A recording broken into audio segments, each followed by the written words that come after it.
திருப்பத்தூர் மாவட்டத்தில் தொடரும் மழையால் ஜலகாம்பாறை அருவியில் தண்ணீர் ஆர்ப்பரித்துக் கொண்டுகிறது. இதனால் பாதுகாப்பு கருதி அருவியில் குளிக்க தடை விதிக்கப்பட்டிருக்கிறது.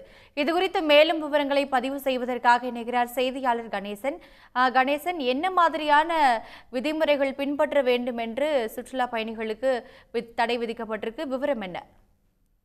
நிச்சயமாக திருப்பத்தூர் மாவட்டத்தில் இன்று அதிகாலை முதலே தொடர் மழையானது தொடர்ந்து பெய்து கொண்டிருக்கிறது.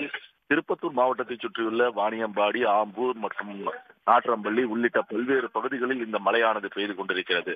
ஏலகிரி மலையில் பெய்த கனமழையின் காரணமாக அங்குள்ள ஏலகிரி மலை ஏரி நிரம்பிய தற்போது காட்டாற்று வெள்ளமானது ஜலகாம்பாறை நீர்வீழ்ச்சிக்கு வந்துள்ளது. இந்த ஜலகாம்பாறை நீர்வீழ்ச்சியில் நாம் திரையில் பார்த்துக் கொண்டிருப்போம். ஆர்ப்பரித்து கொட்டும் அந்த தண்ணீரானது கலங்கலான முறையில் ஆர்ப்பரித்து தண்ணீர் கொட்டு வருகிறது. இதனால் இந்த ஜலகாம்பாறை நீர்வீழ்ச்சியில் யாரும் வரக்கூடாது என்று வனத்துறையினர் தடை விதிக்கப்பட்டுள்ளனர். மேலும் இந்த ஆர்ப்பரித்து கொட்டும் தண்ணீர் அந்த ஜலகாம்பாறை அனைத்து பாறைகள் வழியாகவும் கீழே உள்ள கோயில்கள் வரை இந்த தண்ணீரானது வந்து கொண்டிருக்கிறது.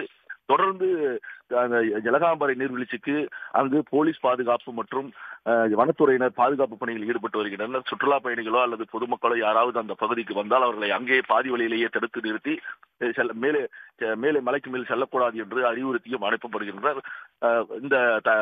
இது குறித்து வனத்துறை அதிகாரிகள் கூறுகையில், இந்த தண்ணீர் வடிந்தவுடன் அருவியில் மட்டும் தண்ணீர் வரும்போது மட்டும்தான் குளிக்க அனுமதிக்கப்படும். அதற்கு ஒரு வார காலம் ஆகும் என்றும் தெரிவித்துள்ளனர். கணேசன், உங்கள் கூடுதல் தகவல்களுக்கு நன்றி. உடனுக்குடன் செய்திகளை தெரிந்து கொள்ள சன் நியூஸ் பெல் ஐகானை கிளிக் பண்ணுங்க.